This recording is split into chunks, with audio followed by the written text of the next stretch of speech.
Берге кіріп өткенде мына Шепмен, Абишаров келді, бұлармен, Бақтармен қанша рұқсат берді? Сағылагандан судун нугуну буруп берип атат. Барып туруп бир жака урат, ал жактан кайтып туруп экинчи жака урат. Каттуу келгенде 300 куб, 200 кубтан ашкандан кийин ал сууду көлөмү көп болот. Муну жараксыз абалга алып келип коет.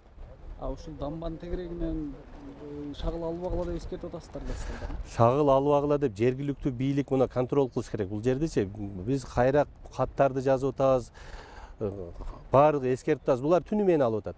Мына көрүп атасыздар, түнү менен алып чыгып алып туруп, күндүзү тияка ташышып атат.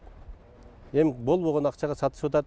Алса болот, 5 километр астыга түшсө, ал жакта ала турган жер бар. Биздин адистер менен чогуу кантип алыш керек, эмне кылыш керек сураса, ошол жактан алса болот. А бул жерден дамба турган жерде биз канча деген акча кетирип, мамлекеттин эсебинен курулган дамбалар азыр жараксыз абалга келтирип атат булар.